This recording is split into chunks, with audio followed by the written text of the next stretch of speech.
የኢራን ከባድ የፖለቲካ ሽወዳ ትራምፕ ሆርሙዝን ኢራን ከፈተሽ ብለው አስጨብጭበው ሳይጨርሱ ሆርሙዝ ተዘጋ።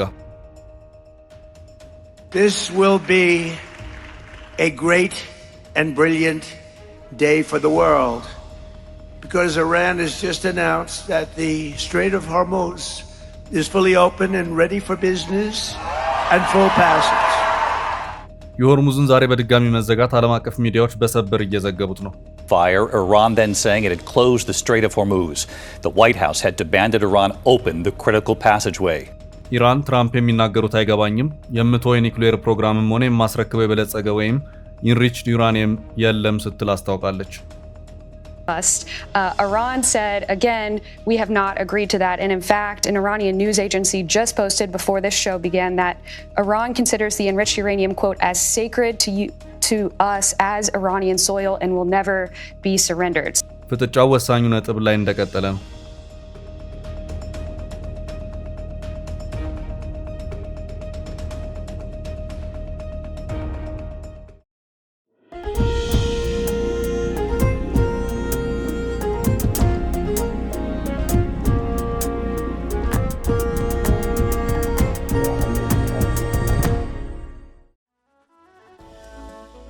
የኢራን ጉዳይ ለፕሬዝዳንት ዶናልድ ትራምፕ የማይያዝ የማይጨበጥ አልሆነ። ኢራን ትራምፕ ሆርሙዝን ከፈትኩ ብላ ትራምፕ ፈንድቀውና አስፈንድቀው ሳይጨርሱ የለም ተዘግቷል ብላቸዋለች። ትራምፕ ኢራን የበለጸገውን የኒውክሌር ግብዓት ልታስረክበኝ ተስማምታለች በማለት ደጋግመው በአደባባይ ቢናገሩም በዛሬው ዕለት ከቶ ምን ሲደረግ አይሆንም አያስቡት ብላቸዋለች። ትራምፕ የወደቀው የአክሲዮን ገበያ እንዲነቃቃና የነዳጅ ዋጋም እንዲወርድ ለማድረግ የኢራንን እሺታና እምቢታ ብቻ እየተከተሉ መሄድ ግድ ብለዋቸዋል። ትራምፕ ኢራን የሆርሙዝን ወሽመጥ ከፈትኩ ብትልም እሳቸው በበኩላቸው በኢራን ላይ የጣሉትን የሆርሙዝ ወደቦች ማዕቀብ ቀጥልበታለሁ ማለታቸው በአሁኑ ሰዓት ኢራን ሆርሙዝን መልሳ እንድትዘጋ ምክንያት ሆኗል። ኢራን ሆርሙዝን ከፈትኩ ስትል የቀነሰው ነዳጅ ዋጋ አሁን ደግሞ መልሶ አሻቅቧል። አሁን ባለው ሁኔታ የዓለም አቀፍ የነዳጅና የአክሲዮን ዋጋ የሚዘወረው በዋሽንግተንና ለንደን ሳይሆን በቴህራን ሆኗል። ትራምፕ በጀርባ አደረኩት ባሉት ድርድር በኢራን ላይ በላይነትን ወስጃለሁ በማለት ኢራን ለኒውክሌር ያበለጸገችውን ዩራኒየም ታስረክበኝ ሲሉን ከርመዋል። ኢራን ደግሞ ሲያምሮት ይቅር የምን ዩራኒየም ብላቸው አርፋለች። ውዝግቡ ያለቀ እየመሰለ መልሶ እንደ አዲስ እያገረሸ ይገኛል። ትራምፕ ነገሮች እሳቸው ባሰቡት መንገድ እየሄዱ አይደለም፣ የሚሉት ሌላ የሚሆነው ሌላ ሆኗል። በአሁኑ ሰዓት በኢራን እጅ አለ የሚባለው የዩራኒየም መጠን 400 ኪሎ ግራም ነው። አንዳንዶች እስከ 440 ኪሎ ግራም ያደርሱታል። አንድ ዩራኒየም ንጥረ ነገር ለኒውክሌር ጦር መሳሪያ ግብዓትነት የሚያገለግለው ካለው የተፈጥሮ ደረጃ በሰው ሰራሽ ቴክኖሎጂ በርካታ እሴቶች እየተጨመሩበት ሲሄድ ነው። ይህም ዩራኒየምን ማበልጸግ ወይም ዩራኒየም ኢንሪችመንት ይሉታል። የመበልጸጉ ሂደት በፐርሰንት እየተቀመጠ ያ የበለጸገ ዩራኒየም ንጥረ ነገር ለሰላማዊ አገልግሎት ይውላል ወይስ ለጦር መሳሪያ የሚለው ነገር ተዘርዝሮ ይቀመጣል። በዚሁ መሰረት አንድ የዩራኒየም ንጥረ ነገር የመበልጸግ ወይም ኢንሪችመንት ደረጃው 90% ከደረሰ በእርግጥም ለኒውክሌር ጦር መሳሪያ ግብዓትነት የሚያገለግል ይሆናል። በዚሁ መሰረት ኢራን ከ400 እስከ 440 ኪሎ ግራም የሚደርሰውን ዩራኒየም እስከ 60% የማበልጸግ ደረጃ እንደደረሰች ተረጋግጧል። ይህ ማለት ኒውክሌርን ለመታጠቅ የሚቀራት ዩራኒየምን የማበልጸግ ስራ 30% ብቻ ነው ማለት ነው።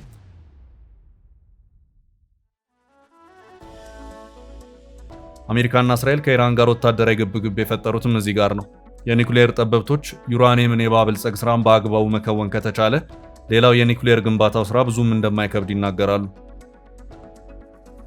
ዩራኒየም የማበልጸጉም ስራ ቢሆን ከባዱ ስራ የሚባለው ኢራን እስከደረሰችበት 60% ያለው ብቻ ነው። ከዚያ በኋላ ግን እንደ ቁልቁለት መንገድ ቀላል መሆኑ ሲነገርም ቆይቷል። ኢራን በ60% ደረጃ ያበለጸገችው ዩራኒየም ንጥረ ነገር ከ8 እስከ 12 የኒውክሌር ቦምቦችን መስራት የሚችል መሆኑም ተረጋግጧል። ኢራን ልክ እንደ ሰሜን ኮሪያ ሁሉ ይህንን መሳሪያ እንደምንም ብላ በእጇ አስገብታ ቢሆን ኖሮ እስራኤልም ሆነች አሜሪካ ከኢራን ጋር በቅርቡ ያደረጉትን ጦርነት የሚያደርጉበት ሁኔታ አልነበረ። ምክንያቱም ኒውክሌር ከታጠቀ ሀገር ጋር መዋጋት ትርፉ የኒውክሌር ጦርነት በመሆኑ ነው። የኒውክሌር ጦር መሳሪያ ጦርነት የሰው ልጅን ከምድረገጽ ከማጥፋት ውጭ አሸናፊና ተሸናፊ የሌለበት ጦርነት ነው። ይህም በመሆኑ የኢራን የኒውክሌር ጦር መሳሪያ መታጠቅ ለህልውና ስጋት ነው ያለችው እስራኤል ባገኘችው አጋጣሚ ሁሉ ዓለም አቀፋዊ ቅስቀሳዎችን ስታደርግ ቆይታለች።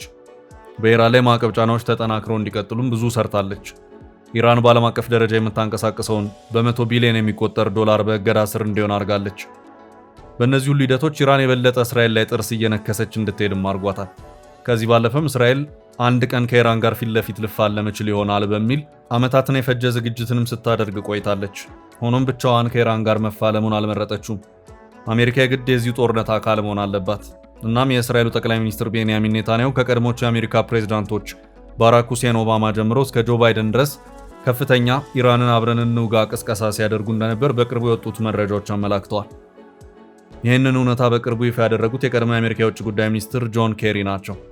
Prime Minister Benjamin Netanyahu had repeatedly urged the US administration to carry out military strikes on Iran, but previous presidents ጆን ኬሪ በቅርቡ ከቀናት በፊት በነበራቸው አንድ ቃለ ምልልሳቸው እሳቸው የውጭ ጉዳይ ሚኒስትር በነበሩበት ወቅት ጠቅላይ ሚኒስትር ቤንያሚን ኔታንያሁ አሜሪካ ኢራን ላይ ወታደራዊ እርምጃን እንድትወስድ ጥያቄ አቅርባ የነበረ መሆኑን አስታውሰው በመናገር እሳቸው የውጭ ጉዳይ ሚኒስትር ሆነው ያገለገሉባቸው የቀድሞ ፕሬዝዳንት ኦባማ አይሆንም የሚል ምላሽ እንደሰጧቸውም አስታውሰው ሲናገሩም ተደምጠዋል። ጥቂት እንስማቸው። He wanted us to strike. He came to President Obama. He made a presentation that asked to strike. President Obama refused. President Biden refused. President Bush refused. The only president who has agreed to this, obviously, is President Trump. And it's እንደ ጆን ኬሪ ማብራሪያ ኢራንን አሜሪካ እንድትደበድብ ጥያቄ የቀረበላቸው ፕሬዝደንቶች ጆርጅ ቡሽ፣ ባራክ ኦባማ እና ጆ ባይደን ናቸው። ሶስቱም ኢራንን ለመደብደብ የሚያስችል ይህን የሚባል ግልጽ የሆነ ስጋት ስለሌለ አይሆንም የሚል ምላሽን ለኔታንያሁ እንደሰጡም ጆን ኬሪ አስታውሰዋል። ሆኖም ሁለቱም የቀድሞቹ የአሜሪካ ፕሬዝዳንቶች ከኢራን ጋር ጦርነቱ መግባቱን አልፈለጉትም። እናም ኔታንያሁ የነበራቸው አማራጭ ከጦርነት መልስ ባሉት ዲፕሎማሲያዊ ጫናዎች ኢራንን ከባድ ጫና ውስጥ በመክተት መቀጠል ነበር። በዚህ መሃል ግን የአሜሪካ ምርጫ ነገሮችን ቀየረ። በመጀመሪያ ዙር ምርጫ አሸንፈው ለ4 ዓመታት ያህል አሜሪካን ያስተዳደሩት ትራምፕ በድጋሚ ወደ ስልጣን መጡ። እናም ኔታንያሁ ተስፋ አልቆረጡም። ትራምፕ በድጋሚ ፕሬዝዳንት ሆነው ሲመረጡ ጠቅላይ ሚኒስትር ቤንያሚን ኔታንያሁ ከመቼውም ጊዜ በላይ አጥብቀው ዋይት ሃውስን ደጅ መጥናቱን የያዙት።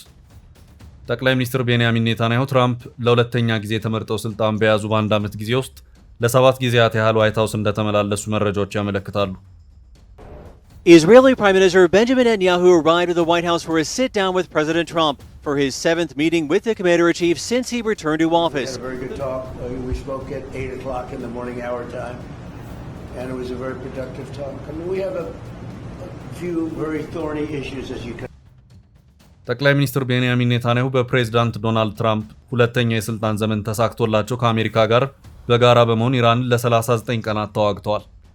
ጦርነቱ ተካሄደ። ከዚያስ መቋጫው ምንድነው የሚለው ጉዳይ ወሳኙ ጥያቄ ነው። መቋጫው ጦርነት ሳይሆን ድርድር ነው። ስለ ድርድር ሲነሳ የሚነሳው ጥያቄ ተፋላሚ ወገኖችን ወደ ጦርነት የወሰደው ጉዳይ ምን ነበር የሚለውም አብሮ ይነሳል። ተፋላሚዎች ወደ ጦርነት የገቡት በኢራን ኒኩሌር ጉዳይ ነው። እናም በዚሁ መሰረት የድርድር ጉዳይ ሲነሳ ዋናው ጭብጥ የሚሆነው የኢራን ኒኩሌር ጉዳይ ይሆናል። በዚሁ መሰረትም ጦርነቱም ተካሄደ፣ ዲፕሎማሲውም ቀጠለ። ማጠንጠኛ ነጥቡ የኢራን ኒኩሌር ነው። እዚህ ጋር በአሜሪካና እስራኤል በኩል ሁለት ወሳኝ ኢራን መተግበር አለባት ተብሎ የሚነሱ ጭብጦች አሉ። እነዚህም አንደኛ ኢራን የጀመረችውን የኒኩሌር ፕሮግራም እርግፍ አድርጋ መተው አለባት የሚል ሲሆን፣ ሁለተኛው ደግሞ ለኒኩሌር ጦር መሳሪያ ግንባታ የሚያገለግለውን የበለጸገ ዩራኒየም ለአሜሪካ ማስረከብ አለባት የሚለው ነው። እናም አሁን የተኩስ አቁሙን ተከትሎ ወሳኙ ጥያቄ ሆኖ እየተነሳ ያለው ኢራን ያበለጸገችውንና ለኒኩሌር ግብዓትነት የሚያገለግለውን ዩራኒየም ለአሜሪካ ታስረክብ የሚለው ላይ ነው። ትራምፕ ከሰሞኑ በዚህ ጉዳይ ደግመውና ደጋግመው ሲናገሩ እየተደመጡ ነው። ትራምፕ እንደውም ኢራን ይህንን ዩራኒየም ለአሜሪካ ስታስረክብ ማስረከብ የሚኖርባት በነፃ እንጂ አሜሪካ የምትከፍለው ምንም አይነት ገንዘብ አይኖርም እስከ ማለት የደረሰን መግለጫ ሲሰጡም ተደምጠዋል። ትራምፕ ከሲቢኤስ ቴሌቪዥን ጣቢያ ጋር በነበራቸው አጭር የስልክ ቆይታ በኢራን የሚገኘውን የበለጸገ ዩራኒየም ለማውጣት ኢራንና አሜሪካ ተስማምተዋል ማለታቸውን ጣቢያው በዘገባው አመልክቷል። He also said the U.S. and Iran will work together to remove the enriched uranium currently in the country. ከዚህም በተጨማሪ ኢራን መቼም ቢሆን ወደ ኒኩሌር ጦር መሳሪያ ግንባታ ሂደቱ እንደማትመለስ አረጋግጣለች በማለትም ትራምፕ በየመድረኩና ጋዜጣዊ መግለጫዎቻቸው ደግሞና ደጋግመው ሲናገሩም እየተደመጡ ይገኛሉ። አሁን ጥያቄው ትራምፕ በኢራን ኒኩሌርና የበለጸገ ዩራኒየም ጉዳይ በቃ ያለቀና የደቀቀ ጉዳይ ነው፣ ተነጋግረን ተስማምተናል፣ ከዚህ በኋላ የጀርባውን ስምምነት ወደ አደባባይ በማምጣት ይፋ የፊርማ ስነ ስርዓትን ማከናወን ውጪ የተለየ ነገር አይኖርም በማለት እየተናገሩ ባለበት በዚህ ወቅት ኢራን ምን አለች የሚለው ነው። ኢራን ትራምፕ ደጋግመው እንደሚሉት የእሳቸውን ንግግር በሚያጸና መልኩ አዎ ተስማምቻለሁ የሚል መግለጫን ካስነገረች እንደተባለውም ነገሩ ያለቀና ያደቀቀ እንደዚሁም ያበቃለት ጉዳይ ይሆናል ማለት ነው። ሆኖም አሁን ዘግየት ብለው ከኢራን በኩል እየወጡ ያሉት መረጃዎች ግን ትራምፕ በሚሉት ደረጃ የሚሆነው ነው አልታየም። ከቀናት ዝምታ በኋላ ትራምፕ እየደጋገሙ በተናገሩት ጉዳይ ኢራን ምላሽ ሰጥታለች። ምላሹ የተሰጠው በኢራን የውጭ ጉዳይ ሚኒስቴር ቃል አቀባይ እስማኤል ባጋይ በኩል ነው። ውጭ ጉዳይ ሚኒስትሩ በሁለቱም አቅጣጫ ትራምፕ እየደጋገሙ ለተናገሯቸው ጭብጦች አስረግጠው ምላሻቸውን ሰጥተዋል። አንደኛው ኢራን የኒኩሌር ፕሮግራሟን እርግፍ አርጋ ለመተው ተስማምታለች የሚል ሲሆን የውጭ ጉዳይ ሚኒስትሩ ቃል አቀባይ እስማኤል ባጋይ የለምን ሲደረግ ይህንን ያለው ማን ነው? ይህ የኢራን አቋም አይደለም ሲሉ ቅጩን ተናግረዋል።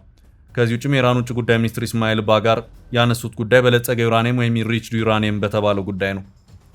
ኢራን ለአሜሪካ ልታስረክብ ነው በተባለው ጉዳይ መረጃው ሐሰት መሆኑን ከመግለጻቸውን ባሻገር ሊሆን እንደማይችልም የገለጹበት መንገድም የኢራን አቋም ምን ያህል ከትራምፕ እንደራቀ አመላካች ሆኗል።